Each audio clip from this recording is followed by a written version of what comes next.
പുറപ്പാട് അധ്യായം 38. ദഹനബലിപീഠം. ബസാലേൽ കരിവേലത്തടി കൊണ്ട് ദഹനബലിപീഠം നിർമ്മിച്ചു.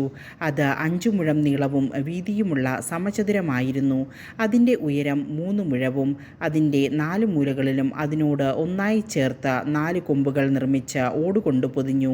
ബലിപീഠത്തിൻ്റെ ഉപകരണങ്ങളെല്ലാം പാത്രങ്ങൾ, കോരികകൾ, താലങ്ങൾ, മുൾക്കരണ്ടികൾ, അഗ്നികലശങ്ങൾ എന്നിവ ഓടുകൊണ്ട് നിർമ്മിച്ചു. അവൻ ബലിപീഠത്തിൻ്റെ മുകളിലെ അരികുപാളിക്ക് കീഴിൽ ബലിപീഠത്തിൻ്റെ മധ്യഭാഗം വരെ ഇറങ്ങി നിൽക്കുന്ന ഒരു ചട്ടക്കൂട് ഓടുകൊണ്ടുള്ള അഴികളുപയോഗിച്ച് വലയുടെ രൂപത്തിൽ നിർമ്മിച്ചു. തണ്ടുകൾ കടത്തുന്നതിന് ഓടുകൊണ്ടുള്ള ചട്ടക്കൂടിൻ്റെ 4 മൂലകളിൽ 4 വളയങ്ങൾ ഘടിപ്പിച്ചു. അവൻ കരിവേലത്തടി കൊണ്ട് തണ്ടുകളുണ്ടാക്കി ഓടുകൊണ്ട് പൊതിഞ്ഞു. ബലിപീഠം വഹിച്ചുകൊണ്ട് പോകുന്നതിന് അതിൻ്റെ വശങ്ങളിലുള്ള വളയങ്ങളിലൂടെ തണ്ടുകൾ കടത്തി. ബലിപീഠം പലകകൾ കൊണ്ടാണ് നിർമ്മിച്ചത്. അതിൻ്റെ അകം പൊള്ളയായിരുന്നു. സമാഗമ കൂടാരത്തിൻ്റെ വാതിൽക്കൽ ശുശ്രൂഷ ചെയ്തിരുന്ന സ്ത്രീകളുടെ ഓട്ട് കണ്ണാടിയുപയോഗിച്ച ക്ഷാളനപാത്രവും അതിൻ്റെ പീഠവും നിർമ്മിച്ചു. കൂടാരാങ്കണം. അവൻ അങ്കണവും നിർമ്മിച്ചു. അതിൻ്റെ തെക്കുവശത്തെ മറ നേർമയിൽ നെയ്തെടുത്ത ചണത്തുണി കൊണ്ടുള്ളതും 100 മുഴം നീളമുള്ളതുമായിരുന്നു. അതിന് 20 തൂണുകളും അവയ്ക്ക് ഓടുകൊണ്ടുള്ള 20 പാദകൂടങ്ങളുമുണ്ടായിരുന്നു. തൂണുകളുടെ കൊളുത്തുകളും പട്ടകളും വെള്ളികൊണ്ട് നിർമ്മിച്ചവയായിരുന്നു. വടക്കുവശത്തെ മറ 100 മുഴം നീളമുള്ളതായിരുന്നു. അതിന് 20 തൂണുകളും അവയ്ക്ക് ഓടുകൊണ്ടുള്ള 20 പാദകൂടങ്ങളുമുണ്ടായിരുന്നു. തൂണുകളുടെ കൊളുത്തുകളും പട്ടകളും വെള്ളികൊണ്ടുള്ളവയായിരുന്നു. പടിഞ്ഞാറ് വശത്തെ മറയ്ക്ക് 50 മുഴം നീളമുണ്ടായിരുന്നു. അതിന് 10 തൂണുകളും അവയ്ക്ക് 10 പാദകൂടങ്ങളുമുണ്ടായിരുന്നു. തൂണുകളുടെ കൊളുത്തുകളും പട്ടകളും വെള്ളികൊണ്ടുള്ളവയായിരുന്നു. കിഴക്ക് വശത്ത് 50 മുഴം. അങ്കണ കവാടത്തിൻ്റെ ഒരു വശത്തെ മറകൾക്ക് 15 മുഴം നീളമുണ്ടായിരുന്നു. അവയ്ക്ക് 3 തൂണുകളും തൂണുകൾക്ക് 3 പാദകൂടങ്ങളുമുണ്ടായിരുന്നു. അങ്കണ കവാടത്തിൻ്റെ മറുവശത്തും അപ്രകാരം തന്നെ 15 മുഴം നീളത്തിൽ മറയും അവയ്ക്ക് 3 തൂണുകളും തൂണുകൾക്ക് 3 പാദകൂടങ്ങളുമുണ്ടായിരുന്നു. അങ്കണത്തെ ചുറ്റിയുള്ള മറകളെല്ലാം നേർമയിൽ നെയ്തെടുത്ത ചണത്തുണി കൊണ്ടുള്ളതായിരുന്നു. തൂണുകളുടെ പാദകൂടങ്ങൾ ഓടുകൊണ്ടും അവയുടെ കൊളുത്തുകളും പട്ടകളും വെള്ളികൊണ്ടും ഉള്ളതായിരുന്നു. അവയുടെ ശീർഷങ്ങൾ വെള്ളികൊണ്ട് പൊതിഞ്ഞിരുന്നു. അങ്കണ തൂണുകൾക്കെല്ലാം വെള്ളികൊണ്ടുള്ള പട്ടകളുണ്ടായിരുന്നു. അങ്കണവാതിലിൻ്റെ യവനിക നീലം, ധൂമ്രം, കടും ചെമപ്പ് എന്നീ വർണ്ണങ്ങളിലുള്ള നൂലുകളും നേർമയിൽ നെയ്തെടുത്ത ചണത്തുണിയും ഉപയോഗിച്ചുള്ള ചിത്രത്തുന്നൽ കൊണ്ട് അലങ്കൃതമായിരുന്നു.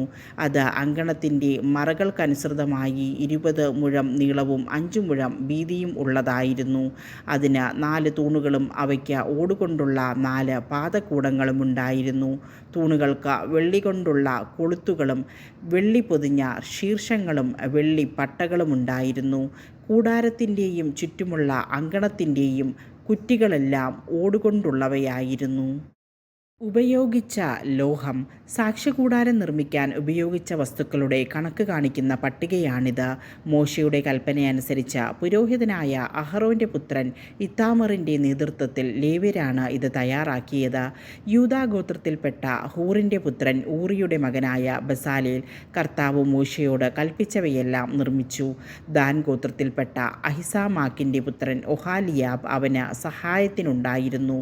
ഒഹാലിയാബ് കൊത്തുപണിക്കാരൻ ശില്പവിദഗ്ധനും നീലം, ധൂമ്രം, കടും ചെമപ്പ് എന്നീ വർണ്ണങ്ങളിലുള്ള നൂലുകളും നേർമയിൽ നെയ്തെടുത്ത ചണത്തുണിയുമുപയോഗിച്ച ചിത്രത്തുന്നൽ നടത്തുന്നവനുമായിരുന്നു. വിശുദ്ധ കൂടാരത്തിൻ്റെ എല്ലാ പണികൾക്കുമായി ചെലവാക്കിയ കാണിക്ക സ്വർണം വിശുദ്ധ മന്ദിരത്തിലെ തോതനുസരിച്ച് ആകെ 29 താലന്തും 730 ഷെക്കലുമാകുന്നു. ജനസംഖ്യാ കണക്കിലുൾപ്പെട്ടവരിൽ നിന്ന് ലഭിച്ച വെള്ളി വിശുദ്ധ മന്ദിരത്തിലെ തോതനുസരിച്ച് 100 താലന്തും 1775 ഷെക്കലുമാകുന്നു. ജനസംഖ്യാ കണക്കിലുൾപ്പെട്ടവരിൽ 20 വയസ്സും അതിനുമേലും പ്രായമുള്ളവർ ആളൊന്നിന് 1 ബക്ക വിശുദ്ധ മന്ദിരത്തിലെ തോതനുസരിച്ച് 1/2 ഷെക്കൽ കൊടുക്കേണ്ടിയിരുന്നു. അവരുടെ സംഖ്യ 6,03,550 ആയിരുന്നു. വിശുദ്ധ കൂടാരത്തിനും തിരശ്ശീലയ്ക്കും വേണ്ടി പാദകൂടങ്ങൾ വാർക്കുന്നതിന് പാദകൂടം ഒന്നിന് 1 താലന്ത് വീതം 100 താലന്ത് വെള്ളി ഉപയോഗിച്ചു. 1775 ഷെക്കൽ വെള്ളി കൊണ്ട് തൂണുകളുടെ കൊളുത്തുകളും പട്ടകളും ഉണ്ടാക്കുകയും ശീർഷങ്ങൾ പൊതിയുകയും ചെയ്തു. കാണിക്കയായി ലഭിച്ച ഓട് 70 താലന്തും 2400 ഷെക്കലുമാണ് അവൻ അതുപയോഗിച്ച സമാഗമ കൂടാരത്തിൻ്റെ വാതിലിന് പാദകൂടങ്ങളും ഓടുകൊണ്ടുള്ള ബലിപീഠവും അതിൻ്റെ അടിക്കൂടും ബലിപീഠത്തിലെ ഉപകരണങ്ങളും കൂടാരാങ്കണത്തിന് ചുറ്റുമുള്ള പാദകൂടങ്ങളും അങ്കണ കവാടത്തിൻ്റെ പാദകൂടങ്ങളും കൂടാരത്തിൻ്റെയും ചുറ്റുമുള്ള അങ്കണത്തിൻ്റെയും കുറ്റികളും നിർമ്മിച്ചു.